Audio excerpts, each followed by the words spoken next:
Hi, and welcome back to Radio Free. We have somewhat of a special episode today. Yes, we do. We have Tom Lischke here, and we're going to be talking about Lord of the Rings.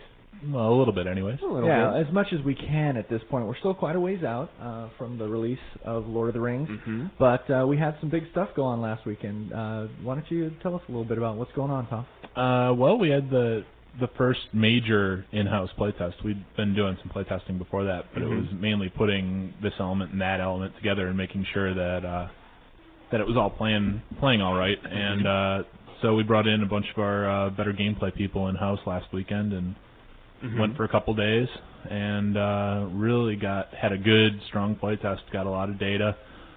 Pleasantly surprised to see everything go about like we thought. That's good.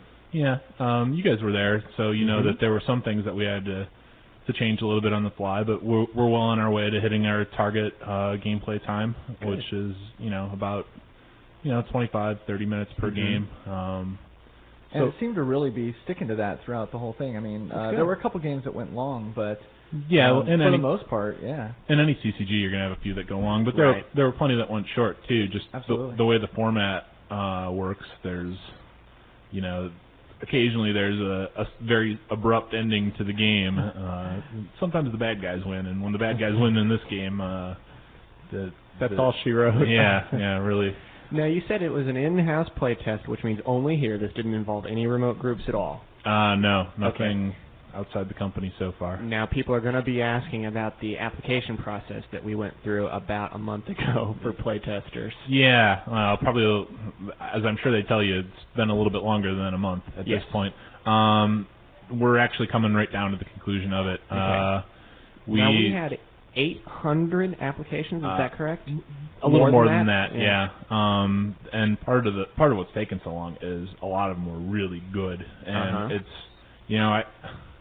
through some real hard choices, we came down to about 200 and sort of stopped there and sent out a second round of questions. And when we got those back, frankly, I've gotten it selected down to about 120, and they're actually in a couple different groups. We have one other playtest event coming up pretty shortly that some people have already been contacted for, the first out-of-house look. But there's still another group of, maybe, a significant percentage of that 200, less than half, but a fair amount of them that are still to be contacted.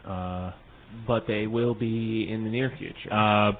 Probably by Monday or Tuesday, depending when the lovely and talented Lisa gets a chance to send out the non-disclosure agreements on it. Right. But once that's done, with us changing email client, I feel a little bit bad because we're not going to have a chance to send a personal response to all of them. Right. So it's sort of, we really appreciate everything all the time that people have invested into applying for it. But if they don't hear from us by, maybe Tuesday or Wednesday, we appreciate their efforts, but they're probably not going to be part of the program. Okay. There was somebody that on their application to become a Lord of the Rings playtester put down Ian McCullum as a reference. That's got to be a pretty good. He had a little bit of an in. He used up some of our non-gameplay expert slots. We have a couple of those just to make sure we're getting the right tone for everything. Yeah, it's really a thrown mix of people with extreme gameplay experience, limited experience, no experience. Yeah, absolutely. I mean, you do need all of those elements. I mean, of course, we're always going to focus on the gameplay guys and look for the top-notch guys in that arena, but we still like to have some people representing the casual gamer and the franchise experts. People who understand Lord of the Rings and love Lord of the Rings, and are going to make sure that we stay true to it. Well, let's get back to the gameplay just a little bit more. Can you tell us, I know it's still really early, and we can't talk too much about gameplay, but what can we talk about at this point? What did you see that was working over the weekend, maybe what was not working over the weekend? Well, we have certain theories about how we want to simulate the Lord of the Rings universe. You've mentioned one already. You said you were looking for about a half-hour game. Yeah, we want a quick, tight game so people can play a couple games, and we've had that goal in the past, and we're really trying to make sure that we nail it this time. We want we want the casual fan not to be strapped to a chair for hours. Yeah, but we want of course we always want to make sure that the core gamer has enough meat there to chew on, and I think what the real trick is finding the decision points that are easy for the new gamer, but have enough interesting parts to them that the core gamer is going to stick with them. Right. And I really think that the engine we have going right now just has just tons of those decision points, and probably more than half of them are going to sit in the deck building too. So that's really neat. I mean, we wanted to make sure that we had that too, and it's the same aspects. The casual gamer can throw together a deck in 15 minutes, half an hour, but the core gamer can spend hours if he wants working on it. And it really does at this point. Even though we're still in the development stages of the game, Tom, I have to say that it really does have tons and tons of depth, because I went over Saturday night of the playtest. I went over to Joe's house after we left, and Bojo was there as well. And all we did for like an hour and a half to 2 hours is just talk about strategy, about the game. And when I go back tomorrow, this is the kind of deck I'm going to build because this works and that works. And we saw actually a lot of that on Sunday. There was a fair amount of metagaming going on, which was really cool. Really cool, and it was neat that the system held up even after all the metagame happened. We were still in the same time frame. Games were still looking sort of the same, but they were just looking a lot more lethal and a lot more advanced, which was cool to see. Now, I find that especially interesting because this playtest last weekend didn't have anywhere near a full pool of cards for what we intend the premier set size to be, right? Yeah, we had about a half pool. I just think there's enough dials and fun things to play around with from a design point of view that the metagame just is there. I mean, it just exists because there's 4 different ways to approach anything that you try to do, and there's so many combinations that people are just going to have a good time building and reacting to them. I think at least 9 different decks over the weekend, and we were only playing with half the amount of cards that there is going to be. Yeah, we probably had I think Chuck counted out about 150 cards at the playtest, and a lot of those were the location cards. That's right. For the site path. So it's just, we were talking about, we came out of the playtest and we're in a real heavy card writing stage for the upcoming playtest event, or for the next upcoming playtest event, and we're talking about how much fun we're just having writing the cards, and that's good. They're simple, strong functions. And simple is the wrong word. Understandable, strong functions. But they do so many different things that they just build off of each other so well that I think it's going to be a lot of fun. Good deal. Let's talk about the adventure path a little bit. And that's the one big thing that we'll talk about here, and we won't kind of spoil anything else. How's that sound? Yeah, I guess I got myself into that by mentioning it. Sure. The adventure path is sort of the glue to the game.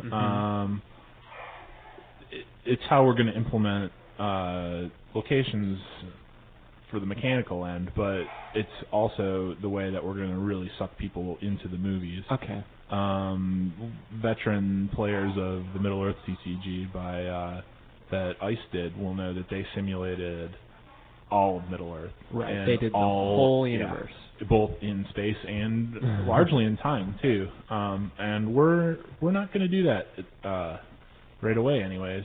We're going to have as much depth as we can show from different parts, but everything is always going to come back to the journey that the Fellowship went on, and the dangers they dealt with, and the people that helped them.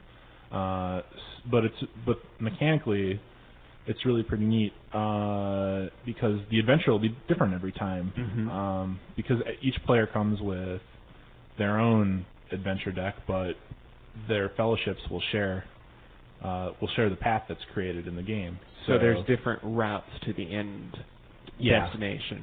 Absolutely. I mean, where you're coming from and where you're going to is basically the same, but how you get there is going to vary every game. And with the game texts that come out on the different locations each game, it'll be a different play experience, and that'll be something that you'll have to build for. The other cool thing about the location cards that makes them special is they are neither Fellowship or Shadow.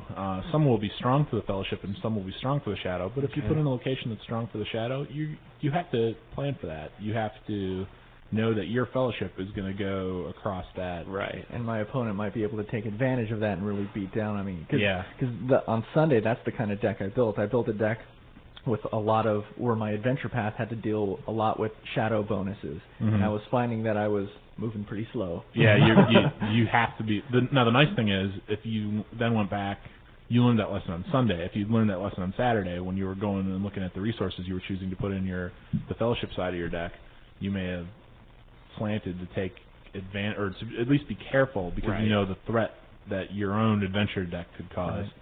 So that's it's just a deck building evolution that'll go on.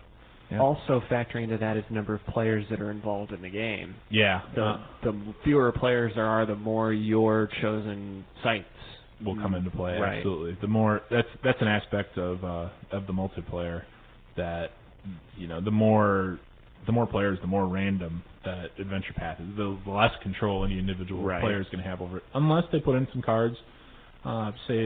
I think Rangers are basically accomplishing this right now. That lets you go back and change the adventure path after it's been laid out. Okay. Oh, Sean did that to me on Sunday. It was so irritating. Because he had an adventure path that was all help the fellowship, and I had an adventure path that was all hurt the fellowship. And so I was ahead of him, and he kept changing it to his, and I was like, stop it. Those Rangers know the good way to go. Yeah, they do. Yeah, they do.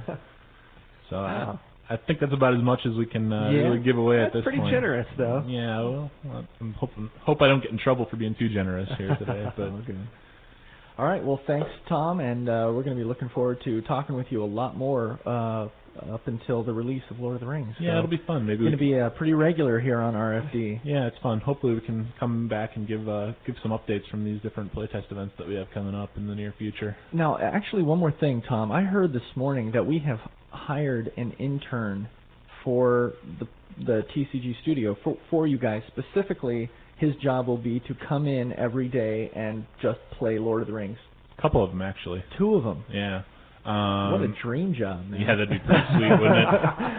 That'd be a good way to spend the summer. Did they start today, or when did they start? A couple of them have already been here. One of them has already been here, and the second one got here today. Seems like you're a really good guy. They'll just be playing, and they'll be building decks, maintaining our card library. Wow. So you're going to say, here's a new card, go. Yeah, well, here's a new card, get into the library, test it for us, make decks so that our other in-house gameplay experts can come up and help test them too. Awesome. So they'll help maintain decks for other people in the company to play. Keep a couple house decks on hand so people can just come in and take a shot at it over a lunch or something like that, play a couple games. I'd take that job. Like I said, I wish that had been around when I was coming through college. That had been awesome. All right. Well, thanks a lot, Tom. Sure. My pleasure. To the rest of you out there, have a good weekend.